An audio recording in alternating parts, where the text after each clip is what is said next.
We'll be talking about. All right, we'll be talking about Nakatani, Inoue, Shakur, Teo. Let me know what you guys think. What's gonna happen in this fight? All right, I think we live. Talk to you guys. What you think? It's gonna happen. Shakur Stevenson versus Teofimo Lopez, and Inoue versus Nakatani. What's gonna happen in this fight, guys? Talk to me. Let me know what you think. I believe we live. We almost a minute live. Talk to me. Let me know what you guys think. Shakur Stevenson versus Teofimo Lopez. Crazy matchup. You guys are lucky that we're even having it.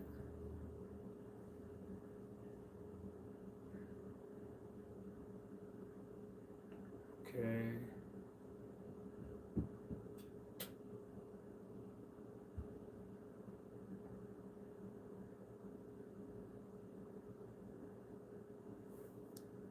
Oh, volume. Talk to me, guys. Right. It's Johnny Boy. Let's talk about it. I want to talk about Nakatani versus Inoue. I keep saying Nakatani. Inoue versus Nakatani. He's gonna be the biggest fight in Japan's history. I'm going to Japan. I'm so excited. One of my friends, he's a reporter from another company. He's going. He's already booked his tickets to Japan. That's it. We're gonna go see Godzilla. All the crazy things in Japan. Let me know what you guys think. What's gonna happen in this fight? Inoue. I know Nakatani didn't look good against Hernandez. A lot of people felt that he lost the fight. But hold up, could you guys hear me? Oh, he's on the clock. My guy. What's going on? Who's that? Let me see, babe. I gotta put this up. Jordan Smith. Jordan Smith, shout out to you, man, on the clock. Salute to you. Salute right back to you. Jordan, let me know, man, what you think. What's gonna happen? Inoue and Nakatani, who's gonna win that fight? Remember, styles make fights. You can't judge Nakatani off that last performance. A lot of people felt that he lost to Hernandez. I only saw the highlights. I have to watch the entire match, but this is going to be the biggest fight in Japan's history. I'm really excited about this. I'm going to be going to Japan. I'm going to be doing excursions, doing everything. Karate classes, samurai classes. I'm going to do everything. I'm going to do it all. And I'm going to bring stuff back from Japan. Souvenirs and stuff. But I think Inoue looked fantastic. This is fourth time fighting in a year. Can you guys hear me?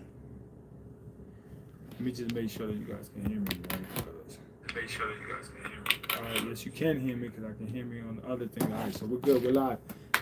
Inoue, Nakatani, let me know what you guys think. What do you guys think about this matchup? Who's going to win this fight? I'm going to Japan. I have to book my flight, my tickets. I can't wait to get to Tokyo. Tyson was knocked out in Tokyo. I can't wait to see what the city is like, the food, the people, the experiences. Inoue, obviously, he's the favorite because he had a better performance. They're always going to judge you on your last performance. I think Nakatani has the height, the reach. He's going to do very well. So we can't knock him for that. Hold 1 second. I'm going to get to your comment right now, Jordan. Give me 1 second. Just give me 1 second. Give me 1 second. I'm going to get right with you. I think the monster is too fast for Nakatani. And Bam respectfully. Wow. So Ram Rodriguez doesn't even have a chance? You don't think Bam has a chance? A lot of people want Bam to win. Remember that Bam is the most accurate fighter in boxing right now. He all his punches, he has the highest percentage rate of connect ratio. So Bam probably right now, that's what everyone wants to see. But Nakatani, he deserves his shot. Hernandez deserves a shot, but right now this is still going to be the biggest fight in Japan's history. So I will be in Japan. I'll be documenting everything from the plane trip to as soon as we land. I can't wait to get out there. But you guys, let me know what you guys think. I'm telling you. Hold 1 second. Let me just get to this real quick. Give me 1 second, Jordan. I'm gonna get to you. You think the monster is too fast for Nakatani and Bam? He can beat both of them. That's what you're saying. I don't know about Bam. Bam has to move up, obviously, 4 pounds, but he can do it. I think Bam's a great fighter. Bam fights on angles. I mean, he's a phenomenon. He's a young kid. Inoue, I think he's 32 or 33. He's in the last year of his prime. I told you, after 33, at 34, that's when you start to decline. That's when you start going down. So I don't know about, Nakatani. I mean, Inoue, if he can continue the phenomenal performance. He's fighting four times a year. So that's every 3 months he's fighting on average. So he's staying sharp. He's focused. He's ready. He's laser focused. So you got to give him that. Give me 1 second, guys. I'm just trying to hook up this thing. But I'm telling you, man, Inoue Nakatani is still going to be a great fight. It's going to be the biggest fight in Japan's history. I'm telling you. Trust me. You guys are not going to want to miss that. You're not going to want to miss that fight. I'm telling you. All right, let me see. Jordan Smith says, I think Bam has a better chance with the right game plan, but he might be too slow in my opinion. Yeah, I think the speed factor is definitely going to be an issue. But if Bam connects, Bam has real power. He can really hurt him. He can hurt Inoue, but Inoue can hurt him. It'll be a fireworks fest. But I mean, the most accurate boxer in boxing right now is Bam Rodriguez. He's more accurate than Nakatani, than Inoue, than everyone in the top, pound for pound, more than Usyk. Everyone. He's the best. He's the most accurate fighter. He has the highest connect ratio. So let me know what you guys think. All right, I respect that. Hold 1 second. Let me get to your thing. All right, I think Bam has a better chance. Say hi in the live chat. All right. I think I said hi. I'm new to this. All right.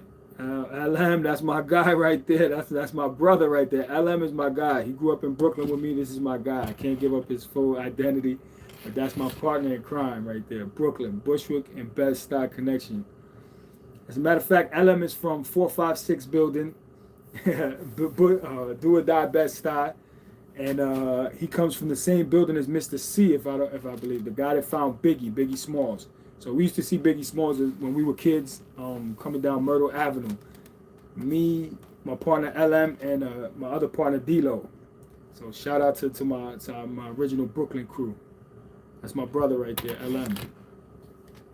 And yeah, that's how it's going down. Nakatani, Inoue, I will be in Japan. I'll be there. It's going to be exciting. I can't wait to land in Japan, Tokyo, Godzilla, all the, the samurai warriors, the karate warriors. I think karate was founded in Okinawa, but it came from China. It actually came from China. Somebody from China got lost on a boat, landed in Okinawa, and taught them kung fu. And they mixed it up and turned it into karate. You can correct me if I'm wrong, but I can't wait to get to Japan. It's going to be the biggest fight in Japanese history. Nakatani, he has that, he lands that punch that continues to drop Inoue in his fights. He's tall, he has more reach. Remember, styles make fights. Muhammad Ali lost to Joe Frazier. Joe Frazier got destroyed by George Foreman. Ali comes and beats Foreman. So just because you beat my style doesn't mean you're going to beat the next man's style. Ali beat Foreman. He was a 5-1 underdog. Everyone thought that Ali was going to get knocked out. He didn't get knocked out. He beat the monster, a 5-1 underdog, and that's what Ali did. So don't think just because Nakatani had a bad performance against Hernandez and maybe even possibly lost, that he will lose to Inoue style. Even though Inoue is a 4-division champion, he is a phenom. He's the best fighter that Japan has ever produced. So it's exciting. He's like a Manny Pacquiao, not just because they're Asian, but look at their calves and the power and the speed and the ability to move to different weight classes. So you have to give a lot of credit to Inoue. And Inoue, I always mess up his name. Inoue is one of the most fantastic fighters you ever seen. So Inoue facing Nakatani, this is the biggest fight in Japan's history. What do you guys think? Who's going to win this fight? Let me see. Hold on. Jordan Smith already let us know. He said that Inoue can beat Bam Rodriguez and Nakatani. He might be right. I mean, a lot of people, he'll definitely be the favorite in both of those fights.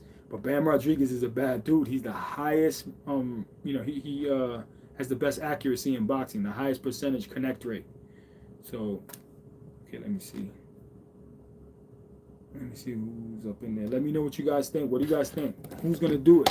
Who's going to do it? Is it going to be Inoue or Nakatani? And we're going to talk about Shakur Stevenson versus Teofimo Lopez. New York City, my home, my backyard. January 10th, I'll be at the Sabril Matias Dalton Smith fight. That's at the Barclays. That's really my backyard in Brooklyn.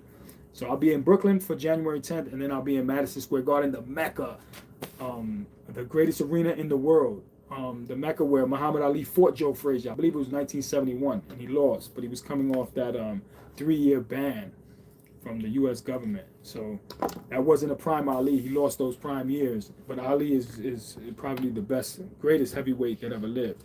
They'll be fighting in the Mecca. Shakur Stevenson versus Teofimo Lopez. Let me know what you guys think. Who's gonna win that fight? The odds are 3.5 to 1 in Shakur's favor. I think that it's a lot closer. I think it's actually 2 to 1 or 1.5 to 1. But it's gonna be a fantastic matchup. Both athletic fighters. They both fight out of the Philly shell defense. Obviously, Shakur is the better defensive fighter.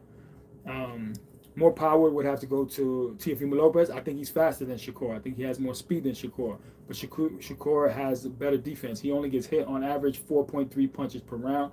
Floyd Mayweather was getting hit on average 6 punches per round. So Shakur Stevenson is a better defensive fighter than Floyd Mayweather at 28 years old right now. Those are statistics. Men lie, women lie, numbers don't lie. 4.3 punches per round. That's what Shakur's getting hit with. So let me know what you guys think. Who's going to win that fight? Shakur and Teo, and Nakatani and Inoue. I keep putting in Nakatani's name first because it sounds cool. And Inoue's name is hard to pronounce. But Inoue versus Nakatani, because he's the one that deserves that credit. He fought 4 times. He's #1 pound for pound, the best fighter in boxing in a lot of people's opinions. In the Ring magazine, Terrence Crawford has retired. So let me know what you guys think about that. Let me see Matthias.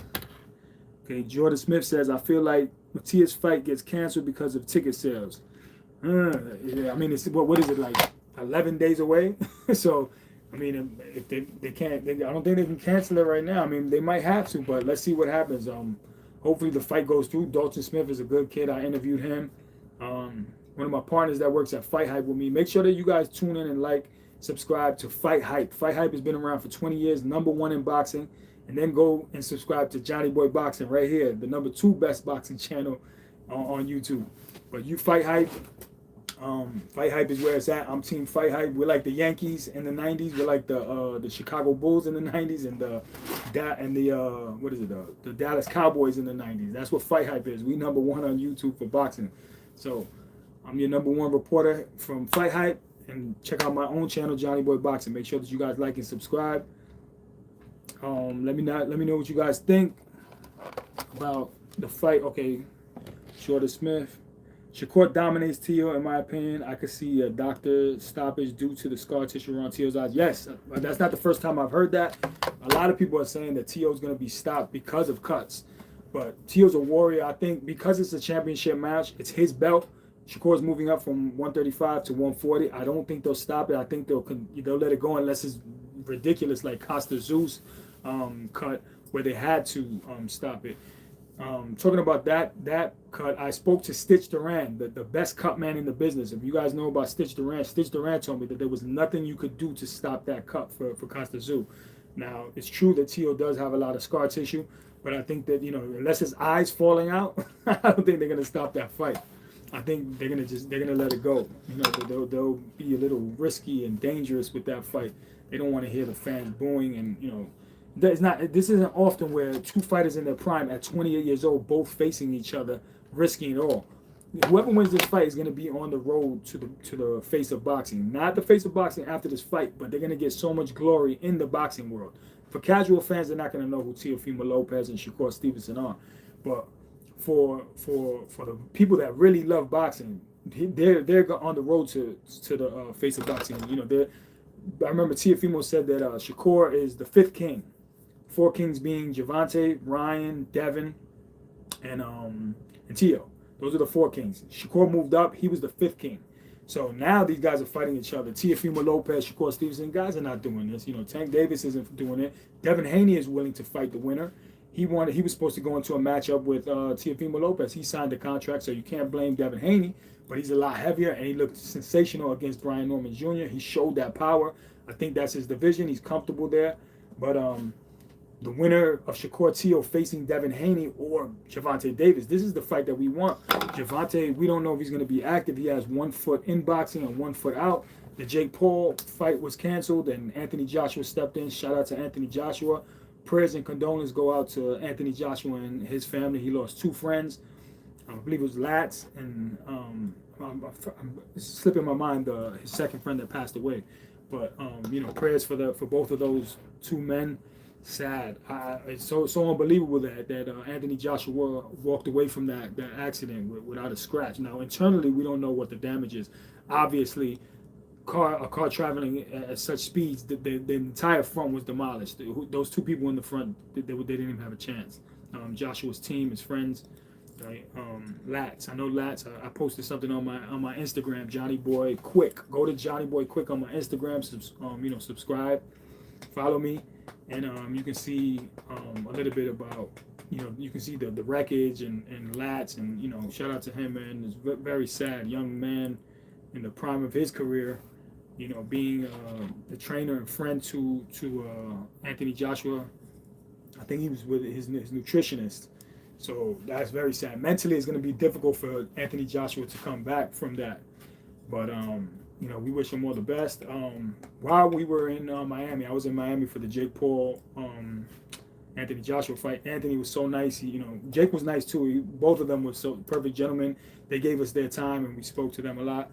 And I have Anthony Joshua, the chef that cooks for Anthony Joshua. I have his number. So we were supposed to link up and he was gonna invite us over for dinner to hang out with Anthony Joshua. Now this happens and I'm like, oh man. So I sent out prayers to him and I let him know, you know, I look to talk to Anthony maybe in a month or two, you know, when things settle down, and you know, if he's open to speak about the car accident, that's fine. But I just want to check on him and see how he's doing, you know, personally, and if he's going to continue to box. And you know, a lot of people are praying for him and wishing him the best. So, you know, shout out to Anthony Joshua and his family and his friends that lost their lives. So sad. But Inoue Nakatani, let me know what you guys think, man. What's going to happen in this fight? Subscribe. Jordan Smith, man, appreciate you, man. Thank you for the subscription. I appreciate all of you. You know, we put in a lot of work, travel all over the world to go to see these fights. I'll be in Japan for Inoue Nakatani. So I'm going to give you as much coverage as I can. I'm planning to go live every single day for 1 year. So that's my promise to you guys. Unless I'm in the hospital or something, I'm going to always be on live. So I appreciate you guys subscribing and giving me your time. Jordan Smith, shout out to Jordan Smith. Much love, man. Up to you. But Shakur he doesn't lose rounds, so he's going to be up on the cards. But that's what they thought about Lomachenko when Teofimo Lopez fought Lomachenko. Everyone thought the same thing, but you know, Teofimo was able to get it done. He beat Lomachenko the first half of the fight. Lomachenko started too slow a lot later. He should have started earlier. But Teofimo Lopez, those twitchy reflexes, that's Max Kellerman talking, not me. But he does have those twitchy reflexes. He's just faster, a split second faster than you. He can get to you before you can get to him. I think he's faster than Shakur. Defensively, obviously, Shakur is the best defensive fighter in boxing. He's only hit, on average, 4.3 punches per round. So Shakur is definitely, he has a high IQ. His offense is underrated. A lot of people give him a lot of hell because he has, brittle hands. And I spoke to his grandfather, Wally Moses, and we talked about that. He told me that the hands are great now. He's okay. He performed well against William Zepeda. He didn't show any signs of damage to his hands. And he stayed in the pocket, and he threw more punches than he normally would because he wasn't on his bicycle. And I don't call that running. I call that the sweet science, hitting and not getting hit. It's not as exciting as Rock'em Sock'em Robots. Like a lot of people like to see like Mexican style. I love Mexican style. It's exciting. You want that climax, that exclamation. You want that knockout at the end. But, I appreciate someone outboxing another fighter. Like this man behind me. This is my favorite fighter right here, Pernell Sweepy Whitaker. He didn't have a lot of power. He wasn't the biggest man, but he was able to stay in there with Julio Cesar Chavez, a destroyer, a straight Terminator that breaks you down systematically. He beat his 1984 teammate, Meldrick Taylor. Now, it was controversial. Richard Steele stopped it. But you could see that Meldrick Taylor had all the gifts, the speed, the power, the flashy combinations. I mean, he deserved to win that fight. But Chavez, little by little, you can see him breaking Meldrick Taylor down and finally dropping him in the last 5 seconds of the fight. I don't think Richard Steele should have stopped it. Meldrick Taylor deserved to get that win, but he was never the same fighter. Chavez took a piece of his soul in that ring. He took a piece of Meldrick Taylor's soul. So, shout out to Melchick Taylor and Julio Cesar Chavez, but Pernell Whitaker was the only one able to do that, and he didn't have the power to even hold Chavez off. It was straight boxing ability and the ability to duck and evade punches, the radar, the reflexes of Spider-Man. You know, he had that spider tingling sense where he could just he could evade those punches, and that's what Pernell Whitaker was, and that's why I liked him so much, because he was a fighter that could stay in the pocket and you still couldn't hit him. He'll tangle you up. You know, some of it was boring. He'd get boos, but he did what he had to do with all the tools that God gave him. You know, and he worked on his craft. You know, it's sad that Pernell Whitaker passed away, but he is my favorite fighter, and that's why he's behind me right now. You know, I'm paying homage to him. And I actually went to his funeral. I was with him and Mark Breland. Mark Breland was his 1984 Olympic teammate. Mark trained me in Brooklyn briefly as a kid. Mark, a hell of a talent, one of the greatest amateurs. They used to say he was the best amateur, but now I think that title belongs to Lomachenko. 300 wins with 1 loss. So, but Mark was knocking guys out. And so me and Mark were at Pernell Whitaker's funeral in Virginia. I had to go there for my favorite fighter, you know, but Pernell was incredible. You know, I like fighters that hit you and don't get hit. Now, you know, so shout out to Pernell Whitaker, Floyd Mayweather, Shakur Stevenson, those type of fighters. Now, Floyd had power when he was Pretty Boy. You know, he had brittle hands as well. But flashy combination fighters like Melchick Taylor, he had too much Philly in him. Those Philly fighters are too tough. They go through sparring wars in Philly, and they're not the same fighter because they put so much work in the gym, in my opinion. They'll go out on their shield. That's why I mean, you gotta love them. The most exciting, probably the most exciting, one of the most exciting fighters, the Philly fighters. You know, those guys are incredible. So shout out to Philly, and I just got back from Philly. I was there for the Bozy fight in Lima. You know, I worked him in the first round, got rid of him, and Bozy Virgil Ortiz. That's the fight that we all want to see. But let me see. Hold up. Jordan Smith. Let me see. Hold on. Okay. I watched Teo versus Ortiz a few days ago, and it was worse for Teo than I remembered. He looked pretty bad on the front foot. Yes, a lot of people say that Ortiz won that fight. I know Ortiz personally. He's a great kid. He's a good dude. I think he just would have been more active in the pocket, and he would have exchanged more with Teofimo Lopez. He could have got the win over him, I think. But a lot of people feel that Ortiz won that fight.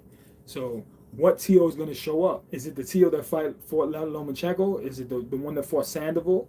Is it the one that fought Josh Taylor? So when the lights are bright, as Teo performs, you know, it's like when he hears a name that's not well known, I think maybe he doesn't train, or remember he was going through a divorce. There was a lot of things personally that are going on outside of the ring that can affect you inside the ring. And then you have fighters like Floyd Mayweather that he's dealing with death, Roger Mayweather, his uncle, and other people, and they just still perform at the same level. It doesn't matter what's happening on the outside. He said his main thing was focusing on the sport. He said you have fighters that are focusing on every other thing, but even death won't stop Floyd Mayweather from training, and his work ethic was better than all of his contemporaries.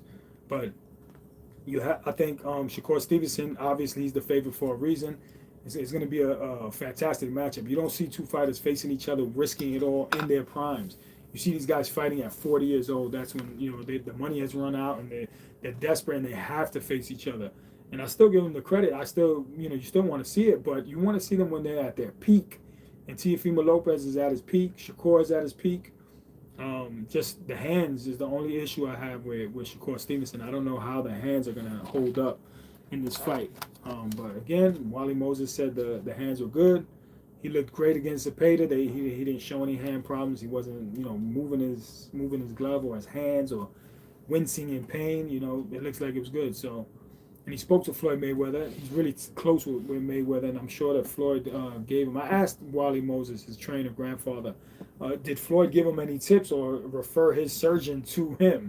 And he said, you know, they spoke, and whatever they spoke about behind closed doors, I'm sure that Floyd gave him the best advice and what to do with his hands. And I'm pretty sure Floyd sees himself in Shakur.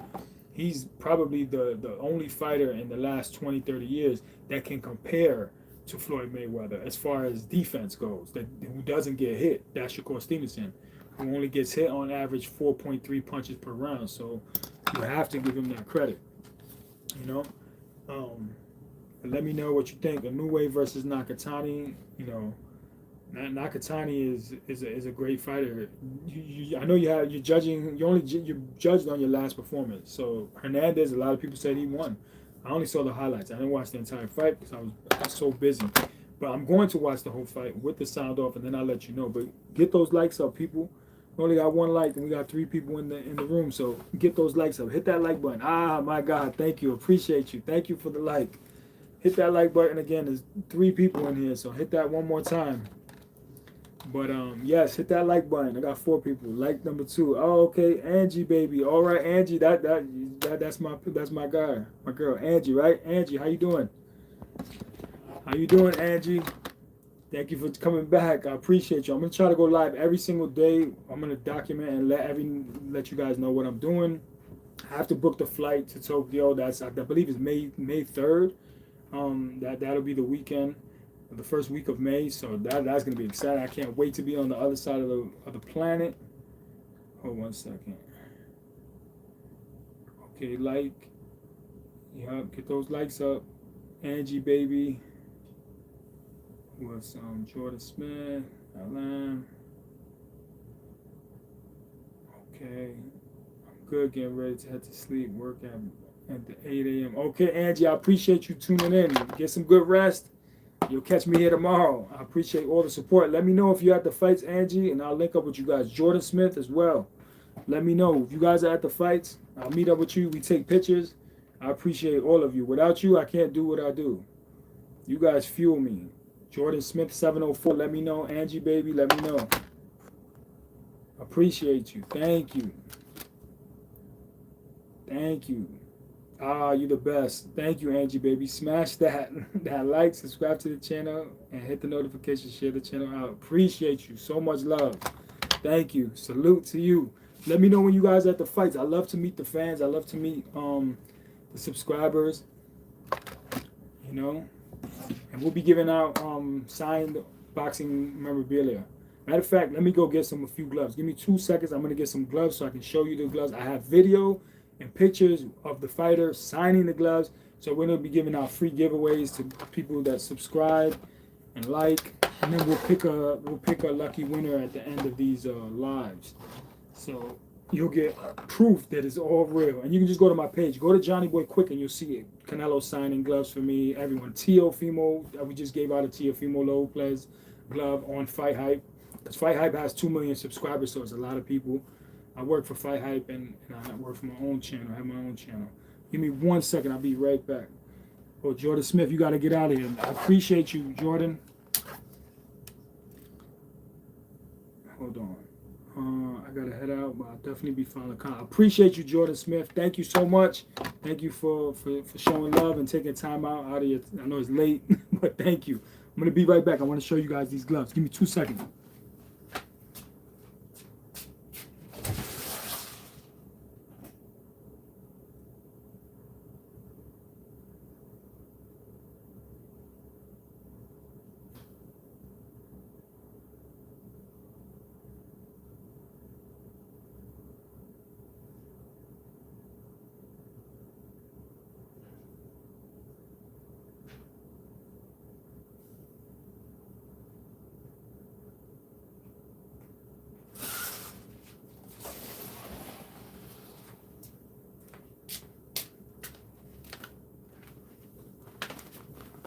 Okay, just so you guys don't think I'm playing games, look, I have all this memorabilia. Look, all these gloves are signed, and I have all videos for it. You can just go on my channel too, Johnny Boy Quick on Instagram. You can see the fighters signing the gloves. Okay, let's see what I have right here. Virgil Ortiz, who's gonna face Jerome Boots Ennis. What do you guys think about that fight? Some lucky winner is gonna get this glove. Virgil Ortiz, look, Virgil Ortiz. I got his glove. Go to my page, Johnny Boy Quick on Instagram. You'll see me with the pictures of Virgil Ortiz and him signing the glove. Oh, okay. Keyshawn Davis. I got pictures and video of Keyshawn Davis signing this. Keyshawn Davis fights Jermaine Ortiz. So make sure that you guys check this out. Keyshawn Davis. This is a big one. January 31st he fights. We're going to be giving this away too. Then I have Katie Taylor. I have Katie Taylor's headgear. I got the video of her signing it. I have Katie Taylor's glove, her signing that. These are two separate occasions. This one was at the Tyson Jake Paul fight when she fought Amanda Serrano the second time. This was the press conference for the third fight at Madison Square Garden, Katie Taylor. So I got Katie Taylor, one of the best female boxers ever. Then we have Richardson Hitchens. I have both pairs of Richardson Hitchens. I have Richardson Hitchens headgear. He's the IBF 140-pound champion. He was just arguing with Keyshawn Davis, but he's waiting to face somebody. I have the great Bob Arum, who I think is 94 years old, the greatest promoter in the history of boxing. He started in 1966, Bob Arum. He promoted Muhammad Ali, Oscar De La Hoya, Thomas Hearns, Floyd Mayweather, the greatest promoter, Terrence Crawford, Bob Arum. He's 94 years old. We have Bob Arum's signed glove. The greatest promoter in the history of boxing, in my opinion. And we have the great Roy Jones. Roy Jones, one of the greatest fighters who ever lived in his prime. I think that God, no fighter was ever, like, God never created a better fighter than Roy Jones in his prime. I think he was the best. Things that he did were phenomenal. If you grew up in the Roy Jones era, then you know what I'm talking about. Roy Jones in his prime. He stayed in the game a little too late. What a lot of fighters do. Okay, guys, let me know what you think. Inoue, how does he break it down? He throws multiple combinations. He has great footwork, head movement. He's versatile. I mean, he has so many tricks in his arsenal. Nakatani has the height, the reach. He can get to the target faster than Inoue, but timing can beat that. A shorter fighter can beat that with great timing. He can get in there. Now, Inoue, obviously, because the way he performed, he's going to be the favorite going into the matchup. But Nakatani, remember, styles make fights. Just because Nakatani had a bad night with Hernandez, he can shock you and pull it off. Remember when Terrence Crawford fought Madrimov and a lot of people felt that he lost or he barely edged the fight? And then he goes and performs after a year layoff and dominates Canelo Alvarez. So you can't judge people on their last performance sometimes. Terrence Crawford didn't look well or look good against Madrimov. And everybody felt that Canelo was going to win as far as the odds were going.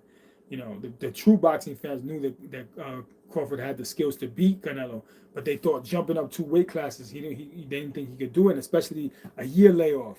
The performance he had with Madrimov. And Canelo, even though he had a bad fight with Skull, he had fought in May. So he was 3 months coming off of a fight. He was fresh. He was active. Crawford was sitting, he was training. I'm sure he was training, but he came off a year layoff. You can't, he went against all odds and almost did the impossible. 2 weight classes, a year layoff, bad performance against, or a mediocre performance, not a bad, but a mediocre performance against Madrimov, and he was able to beat Canelo Alvarez. Nakatani can do the same thing. Don't just count Nakatani out and say, oh, it's a given that Inoue is going to win. Inoue's been dropped a lot lately. He looks like he's showing a little bit signs of aging. And the prime is about to leave. When I'm telling you, fall right off that cliff at 34, you start to see the skills diminishing. So this might be the perfect time for Nakatani. He's going to get some good rest. That's a bunch of months. Was that 5 months? May, 5 months. He has 5 months to prepare. His body will be healed. His eye will be repaired and will be healed. And Nakatani has a good chance to outbox. He needs to stay on the outside. Don't mix it up with the monster. Don't give up your reach. Don't give up your height. And go to the body and try to take out the wind of Inoue. Inoue is like he doesn't get tired. He has a great stamina. He's a good fighter, but his defense lacks a little bit. And Nakatani lands that punch that continues to drop Inoue. So who knows what will happen. Oh, okay, who's this? Let me see. Hold on, I'm gonna respond to right now. Okay, we got Among Us Drip.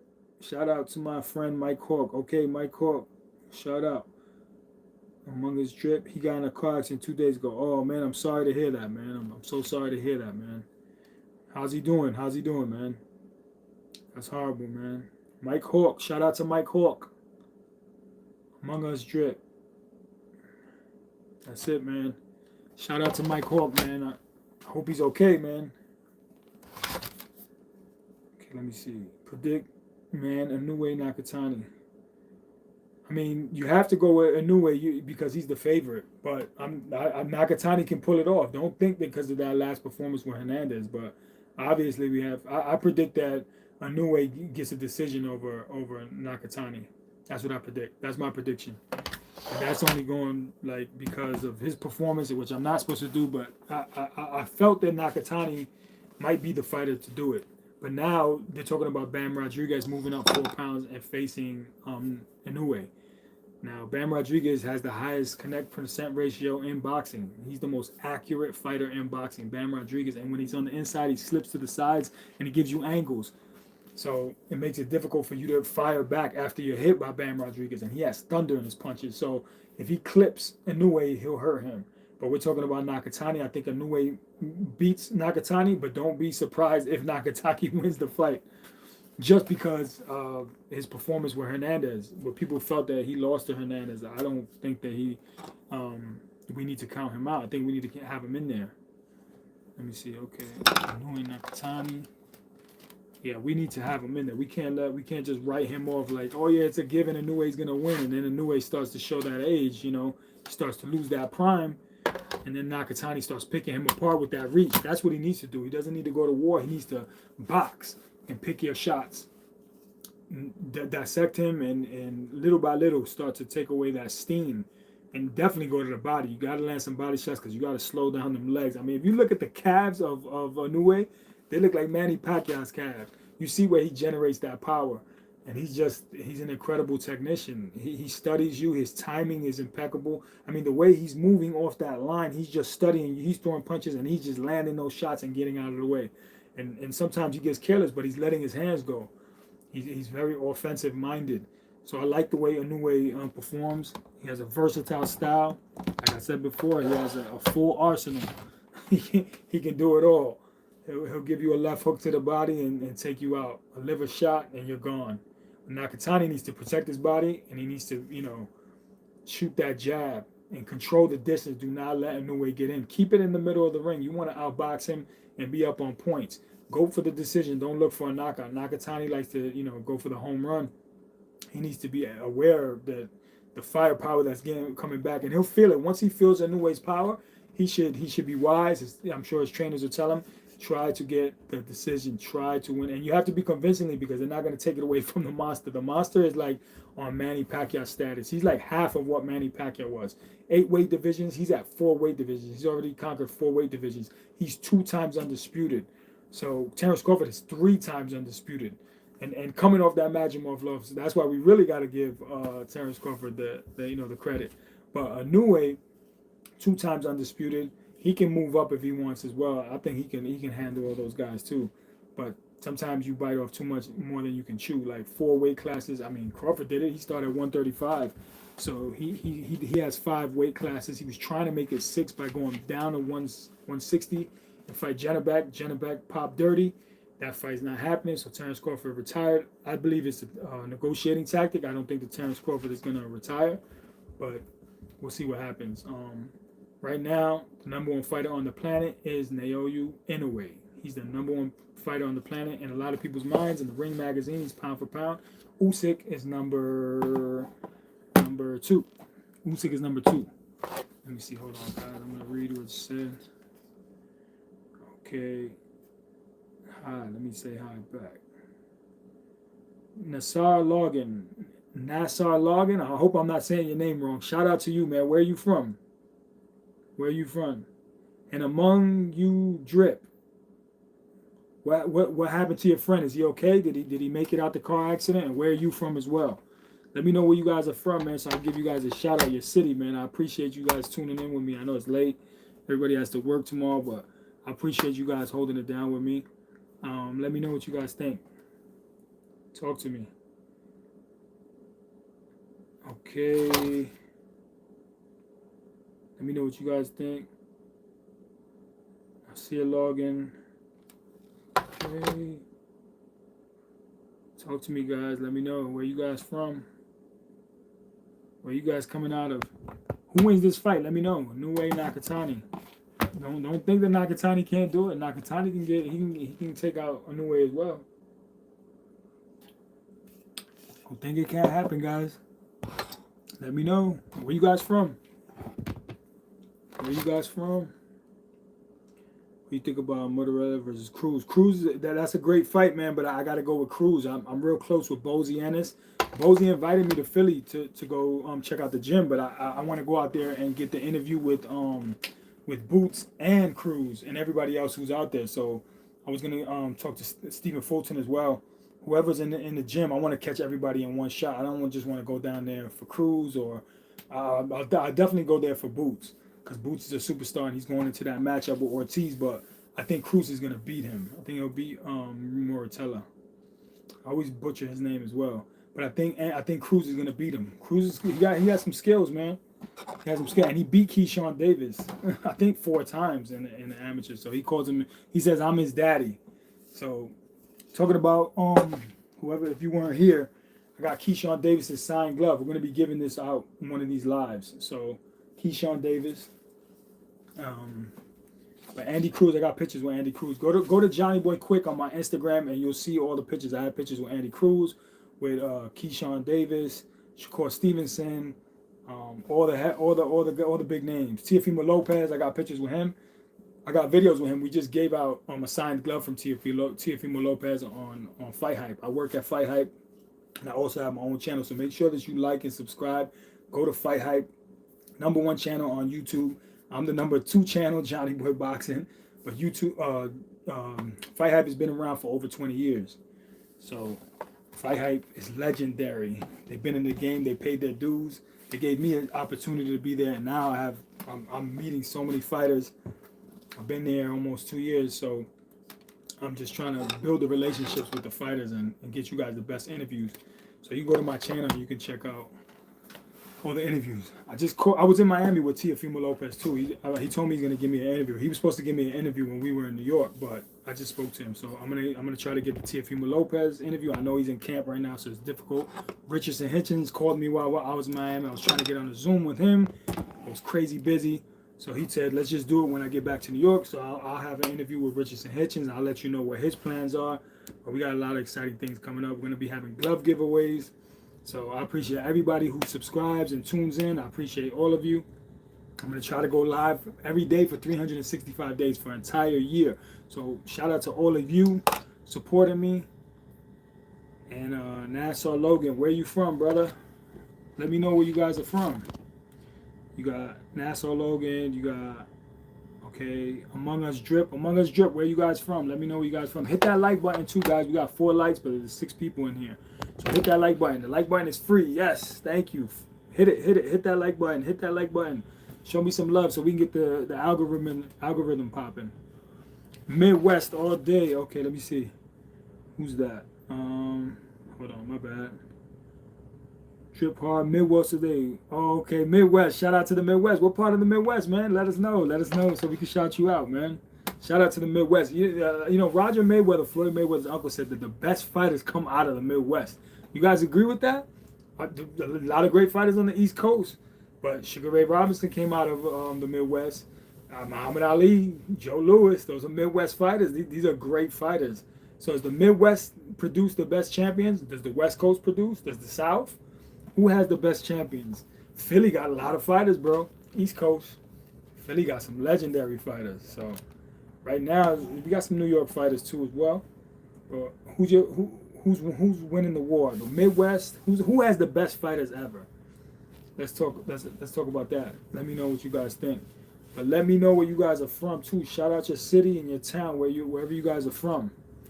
I appreciate all of you tuning in with me. You don't have to be here. It's late. I know everybody has to work. It's almost 1 in the morning, but I appreciate all of you. So let me know where you guys are from. And what happens in the Nakatani Inoue fight? Who's going to win that fight? Who's going to win that fight, guys? What do you guys think? You think he's going to win or what? Midwest all day. Let me know what you guys think, man. I'm telling you. Shakur Stevenson, Teofimo Lopez. Who's going to win that matchup? Well, I'm picking Andy Cruz to beat Murataya. I think that's how you say it. Correct me if I'm wrong, but I can't hear you. Aaron Pryor from the hold on, let me see. My eyes are bad. Sorry, man. Aaron Pryor from the Natty. Oh yeah, Aaron Pryor's a beast, and he's one of the most ducked fighters. And that guy had unlimited stamina, but he did use that bottle. You know, the bottle that man, I can't remember his name. He gave him the bottle, and they said that there was a that thing to open up your lungs for asthma. The pills. They took the pills and they crushed them and put in the water. Panama Lewis or something. He said, give me the other bottle that I mixed. What bottle did you mix? What did you mix that with? And then the next round, Aaron Pryor comes out with all kinds of energy, like he's high as hell. Nah, man, he opened up the lungs and he had a second wind. But yeah, Aaron Pryor was like that anyway. Unless they would kept giving him that bottle, and that's where he got his stamina from. You know, it's always gonna be like, a question mark on his on that fight. But Aaron Pryor is a great fighter. Sugar Ray Leonard didn't want to fight him, but he had a detached retina. Then he retired, and he came back. But talking about Aaron Pryor beat Tommy Hearns with no headgear in the amateurs, bro. I mean, destroyed him. You know who Tommy Hearns is. Tommy the Hitman's Hearns, the most powerful welterweight in the history of boxing. 6'2", 147 pounds, a freak of nature, Tommy Hearns. That's how Mark Breland taught me how to throw that right hand, the Tommy Hearns, because he sparred with him multiple times. And he said, when you throw the punch, you have to snap it out like a whip. And that's what I would do. I would snap it out like a whip, and you would see the effect on the fighter that you hit. Whether it was in the street or in the boxing gym, I could see when you catch that person with that right hand and you snap it like a whip, like Mark Breland taught me, that was all from Tommy Hearns. Tommy Hearns had told him that. So then Mark Breland told me that.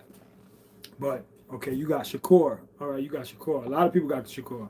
I got Shakur too. I'll be honest with you. I'm riding with Shakur.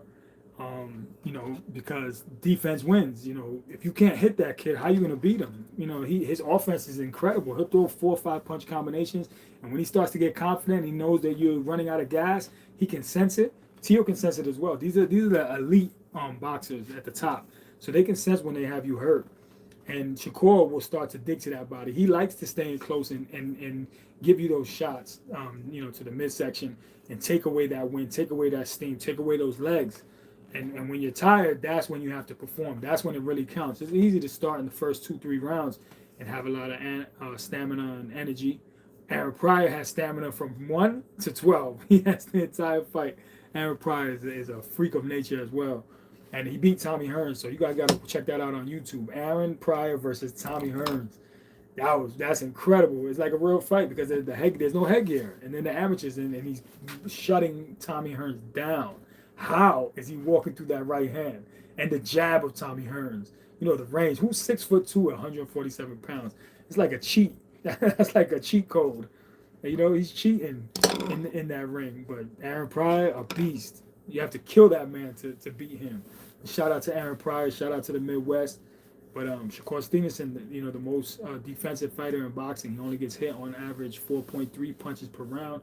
Floyd Mayweather was getting hit 6 punches per round. So right now, he's a better fighter than Floyd Mayweather defensively.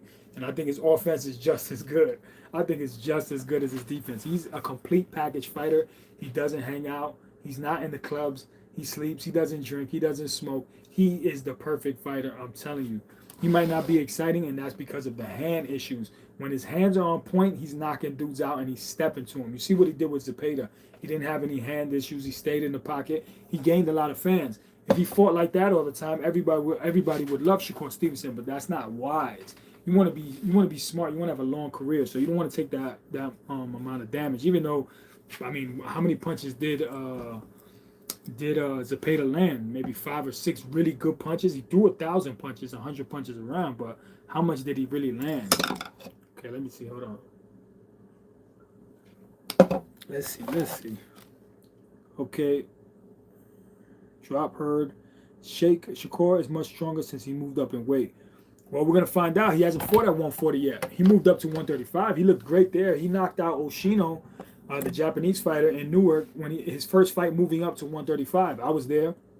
I thought it was a great performance. He got the knockout. He showed that he could carry the punching power, but can he carry another 5 pounds to 140 pounds? That's what we have to see. He hasn't been tested at 140. We don't know if the power is going to carry. We don't know how he's going to perform at 140 pounds. Will he perform well and get the knockout? We don't know that yet. So we have to. That's still up for debate. How he's going to perform against. He'll be slower. you know, with the weight on him. But he's probably walking around at 140, maybe 145. Who knows? But he's a disciplined fighter, so I wouldn't put it past him. Um, I'm sure he's always on target as far as weight goals go. Whatever he thinks is normal, 4, 5 pounds above, and then you cut that, get into training camp. He's in training camp now, so he was down there he was in Miami with Jake training when he was fighting Javante. But when it switched to Anthony Joshua, he couldn't make it. He said, "Yeah, I was." He did a bunch of interviews and he said, "I'm not going to Miami." We were in Miami with Jake Paul and Anthony Joshua. Shout out to Anthony Joshua and his family and friends that passed away. Um, Yesterday, 2 days ago. Shout out to him, man. Very sad story. Anthony Joshua, what a nice guy. Jake Paul, nice guy. You know, meeting them. I mean, I've met them before, but you know, they're giving you their time, and you know, the press is all over them, and I know they're tired. They want to train. They have a big fight coming up, and they still gave us their time. And then for this to happen with Anthony Joshua is kind of crazy, but I'm telling you, Shakur will be ready, but we need to see how he performs at 140. Will he be slower? Will that be an advantage to Teofimo Lopez? He's fought at that weight class before. But we know that Shakur is like the little brother to Terence Crawford. Terence Crawford moved up 2 weight divisions to fight Canelo. Floyd said it best. Weight doesn't win fights. Skills win fights. And Shakur has all the skills. He's a once-in-a-generation fighter, so is Teofimo Lopez. But as far as defense, you haven't seen a fighter like him in 20 years, since Floyd. You have not seen a fighter, and even longer, 30 years, Pernell Whitaker. You haven't seen a fighter with great defensive. Even he has better defense than Floyd at this moment. He's only hit on average 4.3 punches per round. Floyd was getting hit 6 punches per round. So right now, Shakur is a better defensive fighter. Hate it or love it. You don't have to like somebody's personality, but you could lie. Men lie, women lie. Numbers don't lie. You can't argue with facts. These are the facts. He's the best defensive fighter in boxing. He doesn't get hit. The highest accurate puncher in boxing is Bam Rodriguez. Those are the numbers. You can't argue against that. You can say this guy can beat this guy. You can have an opinion. Like we're debating. We're talking about Inoue and Nakatani. Who's going to win that fight? We're not going to find out until May 3rd in Tokyo when they face off in the biggest fight in Japanese history. In Japan's history is going to be incredible. I can't wait to be there. I'll be documenting everything, and I'll be coming on live. I'm going to be on live for 365 days for an entire year. So I need your support. I need you guys to subscribe. Subscribe and hit that like button right now, guys. Hit that like button, man. Show me some love. That's free to hit that like button. Hit that like button. Don't be scared. Show me some love, man. I know it's late. I know I got you guys up. I know you guys all have to probably go to work. But Shakur is much stronger since he moved up in weight. Yep. We're going to find out. We're definitely going to find out. January 31st is on. It's on. Hit that like button. I see somebody jumped in the chat. Hit that like button. Do me a favor, man. Hit that like button. Let's see it go up. We got to hit that algorithm, man, and get this jumping. But Inoue, great fighter, man. Great fighter. Nakatani's a great fighter. Don't knock him for that performance. You know, it sucks because Hernandez was undefeated, and I don't remember what his record. I think it was 20-0. I don't know how many knockouts he had, but close fights like that, you should give a decision. You know, these guys work their entire life to build an undefeated record, and then here comes a judge that probably never had a fist fight or been in a ring in their life, and they just check the boxes, and now I'm screwed. I lost, and this guy never even had a fight before. So judges, I think that you should have some boxing experience before you even become a judge. You got these people that never even had a fist fight in their life, and they're judging boxing. You know, they went to a little bit of school, and I don't know what they're watching. One of the cards on I don't know if I think it was Nakatani was 118 to 110 or something like that. That's crazy. Like, who the hell is judging that fight? You know, like that's crazy. That's insane. A lot of people upset. You know, what you guys think about artificial intelligence doing the judging? I guess it doesn't make mistakes. It counts all the punches. I mean, it can be trained. It's machine learning, so it's learning from every bout, every all the data that you put in the computer, and maybe it can do better than an actual judge. I don't know, but it's crazy.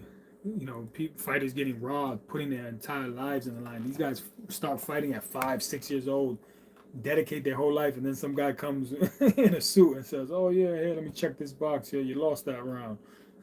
Bro, Have you even been in a fight yourself? Do you know what it's like to get punched in the face? That's what gets me upset. Some of these guys never even been punched in the face or punched somebody in their face to even know what it is to throw a punch. But they're attracted to the sport. And I understand. I mean, a fight is exciting. You don't have to do it to watch a fight. You see a fight in school, everybody runs to see the fight. So even if you're not a fighter, you want to know what's going to happen. So it's exciting. Too many draws lately. I agree. So what do you think? What do you think happened in that fight? Do you think Nakatani deserved that victory? Or do you think Hernandez pulled it off? What's your opinion, bro? What do you think? There's too many draws in boxing. So what do you think? Just give it to Nakatani, or you think Hernandez won it? Drop hard. DRPHRD. Too many draws lately. I feel you, but so what? How do we correct that? If there's too many draws, do we ruin the young fighter's career that's undefeated and maybe he deserved the nod, and then we make them do it again? At least the draw, no one's record is destroyed, right? And they won't drop in the rankings. A draw, okay, it stinks, but it stinks more, I think, when a fighter loses, doesn't it? When a fighter has I've lost my perfect record, and a lot of people feel that I've won the fight. I think that's wrong. I think that's unfair. You know, so if they do it again, now you can prove it. And now if it comes to a draw in the second fight, that's horrible. But that's just the way the cookie crumbles. You know, you have to deal with it. But I don't think you should ruin fighters' records, especially when most people felt that he won the fight, and it was close. But Nakatani was getting hit a lot. So I mean, let me know. I didn't see the fight. I'm a DAZN subscriber. Oh, okay, I hear you. You watch the highlights. You can watch it on YouTube now. You can watch the full fight and then get your opinion. I only saw the highlights. I didn't see the entire fight.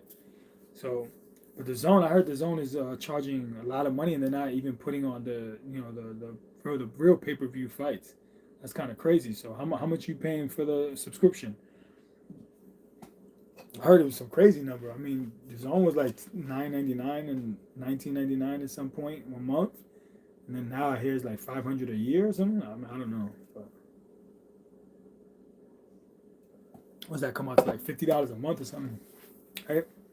Something like that. But let me know what you guys think. How do we correct that situation with Nakatani and Hernandez? We just don't score the draw and make sure that there's a winner. I paid yearly $300. Oh, that's not that bad. That's a good. That's not that bad. $300 isn't that bad. That's good. That's pretty good.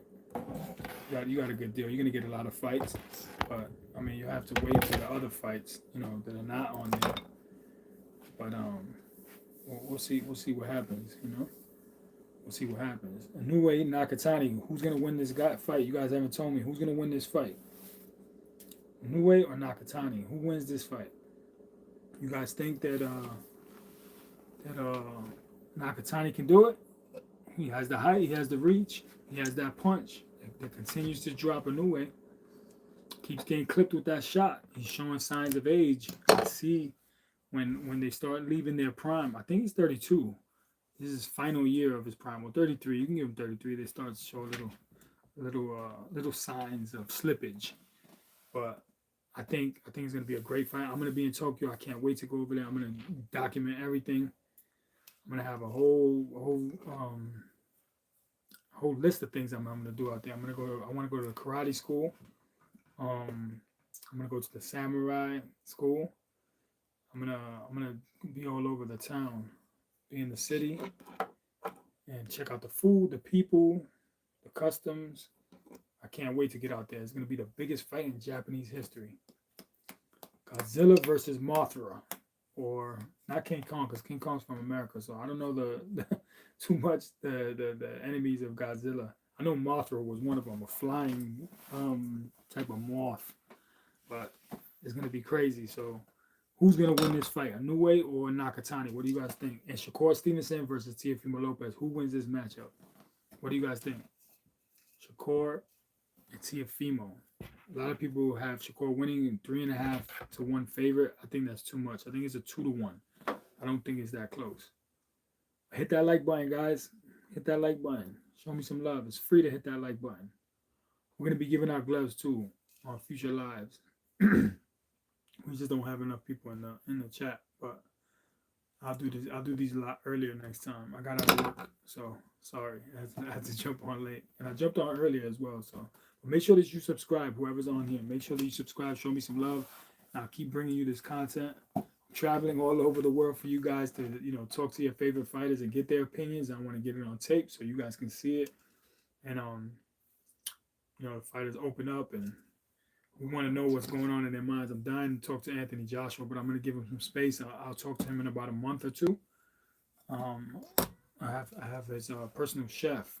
I connected with him in Miami at the Jake Paul fight, so I'm going to be talking to Anthony Joshua probably in a month or two. But if he doesn't want to talk about the accident, that's totally fine. I wouldn't want to talk about it either. I lost two of my closest friends.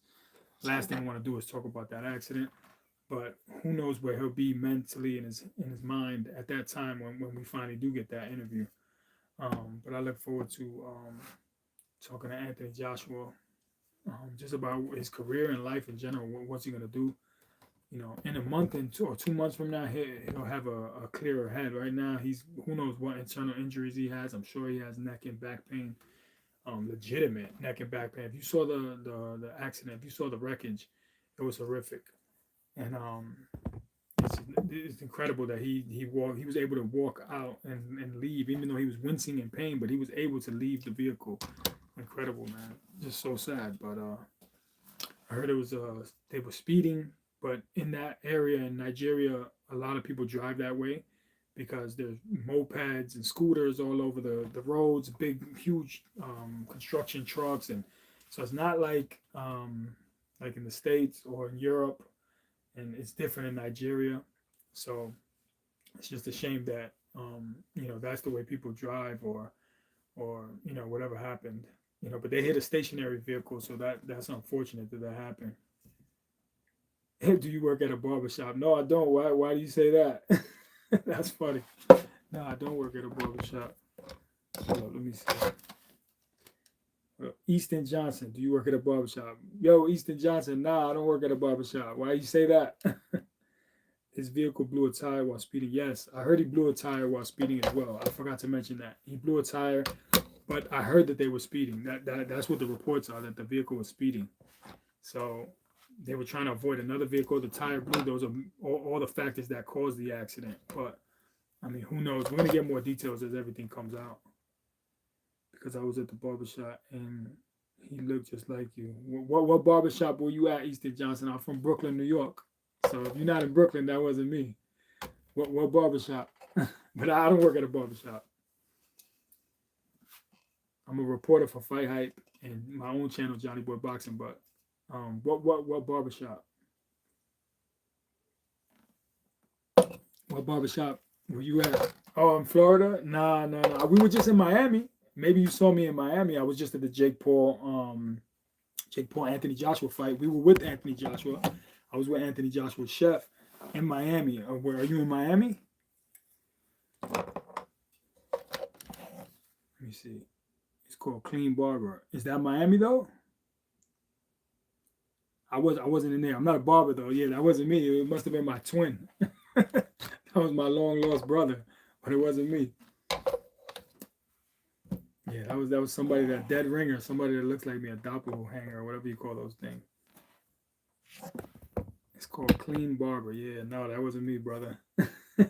Somebody that looks like me. I work at Fight Hype, but I appreciate you tuning in and jumping into the channel. Make sure that you subscribe, man. I appreciate all of you who take your time out and jump on these lives with me. But we're gonna be giving out signed, autographed memorabilia from the fighters. I'm going to get you the best interviews. I'm talking to a lot of people. I should have the Teofimo Lopez interview shortly. Richardson Hitchens, I spoke to him while I was in Miami. But yeah, I'm trying to get you, guys, the top fighters and the other people too, legendary fighters like Albert Hopkins' phone number. I'm gonna call him up, hit him up, pick his brain, who he thinks he's gonna win, Shakur Stevenson or Teofimo Lopez. I want to know what they think. So let me know what you guys think. I'm trying to, make sure you hit that like button, guys. Hit that like button. Show me some love. It's free to hit that like button. You guys are in the chat. Hit that like button. Hit it. Hit that like button. But, yeah, that's how it's going down. Nakatani, Inoue, Japan, the biggest fight in Japan. I can't wait to get to Japan. I've never been to Asia. I wanted to go to China first, actually, because there's a lot of technology in a place called Shenzhen. That's where all the phones are made, and everything comes out there like a year before it hits the States. So there's so much technology that I want to bring back from China and even Japan. I'm sure they have a lot of technology over there as well. But I want to go to China. I want to bring stuff back there and try to do business, importing and exporting. You know, all kinds of new technology, phones and things that they don't have here in the States. So I look forward to doing that and traveling. But I wish there was a big Chinese fighter that we can see over there, the way there is with Inoue in Japan. So Japan it is. That's the first stop in Asia for us. It's going to be exciting. And Tokyo, the city is crazy. It's lit up like Times Square here in New York City. So I look forward to that. But Inoue, he'll be the favorite going into this matchup. Nakatani has to box. If he can box and he can stay on the outside, he can hurt Inoue from the outside and frustrate him and keep that jab all night in his face and hitting his midsection with that jab, switching it up, confusing Inoue, mixing it up, using technique and applying pressure at times and then backing off, taking your foot off the gas and keeping him away from you and stealing every single round, last 30 seconds, last minute of the round. You have to take that last minute. You have to be convincing to the judges. How come China? Hold on, let me see. How come China doesn't have great boxers? I guess they don't take the sport as serious. I mean, they had Zhang, right? That the heavyweight, but he lost. But Chinese boxers, I think that the lighter divisions, there's some good fighters, just not a lot of names that We're just hearing, we know about Japanese fighters, boxers. There's a lot of great Japanese boxers. But now we're really hearing about Inoue because he's number one pound for pound. And you don't see fighters that are so light, getting the recognition that Inoue does. But he's such a fantastic fighter. The speed, the power, and him moving up 4 different weight classes, fighters are not doing that. If he was a welterweight moving up 4 weight divisions, they'd be talking about him like even more. But now he's fighting in the States, or he fought in Saudi, but he's fought in the States, and he's going to keep getting that exposure. And as long as you stay on the pound for pound list, you fight 4 times a year and you're winning, you're going to be in the pit in boxing. Everybody's going to be talking about you. So I like Inoue. Inoue is a great fighter. I like Nakatani too. May the best man win. It's a close fight. A lot of people want to see Bam Rodriguez face Inoue. I want to see that as well, but we'll see what happens. Let's see what happens with the Chinese fighters, right? Hit that like button, guys. Hit that like button. Do me a favor, hit that like. All right, now I'm getting tired because my eyes are getting itchy. But I'm gonna be on here for a little bit longer. But make sure that you subscribe, man. Subscribe. Show me some love. I'm trying to be on here every day, 365 days for an entire year. Get the subscribers up. So I need you guys' help. That helps me get you more content. I'm at the fights. I'm gonna be at January 10th, Sabril Matias, Dalton Smith fight. That's going to be a close fight. Sabril Matias is a good fighter, and I like the way Dalton Smith fights, and I like the kid. I interviewed him. I interviewed both of them, but I'm Puerto Rican. Of course, I have to like Sabril Matias, but I like Dalton Smith. He's a nice guy, so may the best man win in that fight. That's going to be an exciting matchup. I don't know about the ticket sales. One of the guys, somebody just said the ticket sales are not doing so good. They may cancel it, so I don't know, but he needs more support, Sabril Matias. There's a big Puerto Rican community. I'm Puerto Rican, so there's a big Puerto Rican community in New York City, but it's not like it used to be in the 80s, 90s, 70s. A lot of Puerto Ricans have moved out. Now the number one ethnicity in the city is Dominicans. Dominicans are holding that title right now. But in the 70s, 80s, 90s, 2000s, Puerto Rican was the largest ethnic group in New York City. I believe it was 800,000 Puerto Ricans in New York City. In a city of 8 million, almost 9 million people, the largest city in the United States, Puerto Ricans were the largest ethnic group in New York City. But now a lot of Puerto Ricans have moved to Florida, to Orlando actually. They're calling that little Puerto Rico, but so they don't have he doesn't have that support the way he would have had it, even 10 years ago. There would have been more people there, but he's taken a loss, taken 2 losses actually. So, when you lose, people are not going to support you, be as die hard unless you're Felix Trinidad or Miguel Cotto. But Subriel Matias is a good fighter. He's durable. Um, he comes in, he's straight up forward. He'll come straight forward to you. Exciting fighter, but a slick boxer will outclass him, and that's what happened with what was it, Liam Parrow that beat him, and then Richard Henson beat him. So we'll see what happens, but it's gonna be a good fight. January 31st. I'm excited. Shakur Stevens and Teofimo Lopez, both 28 in their prime. I can't wait to watch it. So let me know what you guys think. Who wins that fight, Shakur or Teo? Let me know who wins. And the obvious choice is Shakur, but it's not like it's a. This is one of the only fights that we're gonna get probably all year that will be even, where you don't know who's gonna win. So people had Canelo as the favorite. I think Bud was a. I mean, Canelo was a 1.5 to 1 favorite. So hit that like button, people. Hit that like button. Do me a favor. I see 7 people in the chat. Hit that like button. Do me a favor. Go up from 4. Gotta get the algorithm popping. But yeah. So a lot of people had Canelo beating Crawford because he was so big. He was bigger than him, and they didn't think that Crawford could hurt Canelo. I think he hurt him several times, and I think if they fight in a rematch, there were talks of them fighting in a rematch. He stops Canelo. Not knockout, but the ref will stop it.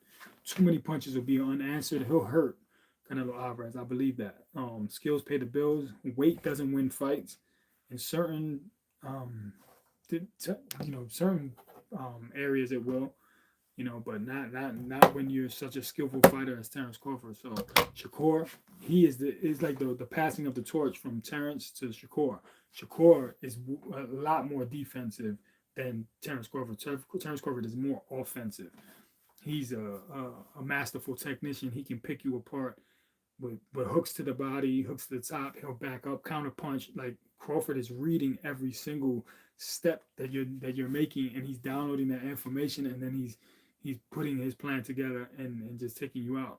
So Shakur is different. He's a technician. He's taking you apart as well, but he's more defensive minded. He just doesn't want to get hit, and that's what I like to see. It might not be as exciting, but I appreciate fighters like Pernell, Sweepy, Whitaker. But Shakur definitely has more power than Pernell probably. The best middleweight, baby, Marvelous Marvin Hagler. Yes, Marvelous Marvin Hagler. Yes, a beast. Probably he's in a lot of talks for the best middleweight. Carlos Monzon, Bernard Hopkins, great middleweight. I think Marvin Hagler beats all of them though. So I think he is the best middleweight. I have to agree with you on that. He's a tough guy, man. Tough SOB. That's a tough guy right there, Bernard Hopkins. I like Bernard Hopkins, but he lost to my man Leonard. Leonard is a different animal. He comes from a different school, moving up from those lightweight divisions to move up to face the middleweight and beat Marvelous Marvin Hagler. I know that's a debatable fight. I watched the fight over 20 times, so I always see Leonard winning. I like the fighter that boxes, picks his positions, and he hurt and backed Marvelous Marvin Hagler up in certain exchanges. So no one was able to do that with Hagler. Turns did it, but he broke his right hand, and then he got knocked out. But Sugar Ray Leonard was able to back him up, especially in the 9th round when he's just throwing those flurries. And then he gets out of the way, throws a combination, gets out of the way. He was still the last 30 seconds of a fight. So shout out to Hagler. I love Hagler. Hagler, East Coast got some beasts. Yes, definitely. The East Coast does have some beasts. But the Midwest, I think the Midwest is winning, man. Muhammad Ali, Joe Louis, Sugar Ray Robinson. Robinson is considered the greatest fighter who ever lived. The pound for pound title was created because Sugar Ray Robinson was so great that they didn't know how to compare him to heavyweights or middleweights or different fighters. So they had to come up with that mythical title, the pound for pound. If he was an heavyweight or a middleweight, he would be the best fighter on the planet. So that's where pound for pound comes from. It's invented for Sugar Ray Robinson. Sugar Ray Robinson is from the Midwest, but then he moved to Harlem, and a lot of people Harlem claimed him. So I claim him too because he's the East Coast. So he's got that little East Coast in him too. And he owned like the entire block of Harlem. Like he had barbershops, he had bars. He owned the buildings on that block. So, he employed a lot of people in Harlem. So Harlem definitely claims him. He owned real estate there. A lot of real estate. More than he did in the Midwest when he was a kid. When he was, what was his name? Walker Smith? I think it was his real name. And then he had to take a fighter's card whose name was Ray Robinson. At the last minute, I think he filled in for somebody, and he always was named. He was always named after Ray Robinson. I think that's the story. But guys, thank you for holding it down with me. An hour and 14 minutes we've been on this live. Make sure that you subscribe. Hit that like button before we leave. Get that up just one more time. Hit that like button, guys. Whoever's here. Floyd, Grand Rapids, Michigan. Yep. Clarissa, yo, the Midwest is winning, man. Yeah, definitely. The Midwest might have the best fighters. Muhammad Ali is the greatest heavyweight, in history, in my opinion. Cassius Clay, to be exact. Before he was Muhammad Ali and he was more flat-footed and laid on the ropes, played rope-a-dope, Cassius Clay is unbeatable. No one beats a young Ali. I'm telling you that. The speed, he's so fast. He's so light on his feet. He invented that style. But Muhammad Ali said that Sugar Ray Robinson is the greatest fighter to live. He said, I'm the greatest heavyweight, but Sugar Ray Robinson is the greatest fighter ever, pound for pound. He's the best ever. That's what Muhammad Ali said. Those are his words, not mine. So you take that as you will. Sugar Ray Robinson is pound for pound the greatest fighter of all time, they say. So I think he went 90-1, and then he continued his career. He has like more than 200 fights. So Sugar Ray Robinson fought 4 times in 1 week, just to give you an idea of how often these guys were knocking guys out. Like, men were different back then, real tough guys. We're lucky if we see these guys fight twice a year, nowadays. And I think that was too often anyway, every 3 months. But Inoue fights 4 times a year. He did for 2025 anyway. So he's #1 pound for pound right now since Terence Crawford is retired. You have to give him that credit. 4 times a year, I think that's normal. Every 3 months, if you're an active fighter, but fighting every 6 months, I mean, who can't hold the title for that long? You can hold the title if you don't fight. You're not facing anyone. You're not defending it. The more title defenses and the more often you're fighting, then you give that fighter a lot of credit. So Trinidad, I believe, is the longest reigning welterweight in the history of the sport, and he fought often. He fought 3-4 times a year at welterweight. Felix Trinidad, I believe it was 6 years that he held the welterweight title. So you have to give him the credit for that and defending it often. Errol Spence, I think, was like at 4 or 5 years, but he wasn't fighting. So I can hold it if I fight once a year. That's easy. I fight 6 times in 6 years. Like, man, who can't hold that title? I mean, don't get me wrong. Errol Spence is a great fighter, but he wasn't fighting as often as Felix Trinidad. And the more often you fight, the more often you're going to bump into that fighter that has your number. He would have fought Crawford a lot earlier if he was fighting more often, and he would have taken that loss against Crawford. I don't think there's any version of Errol Spence that beats Terence Crawford. Terence Crawford is a master counterpuncher, and he catches and shoots. That's what he did all night to Errol Spence. He figures you out. He's studying your punches. He's blocking those punches, and he's firing right back. So I just think that, Terence Crawford's on another level. He wants to be more active. I mean, now he's retired, but when he wanted that, no one wanted to fight him. You can't blame him.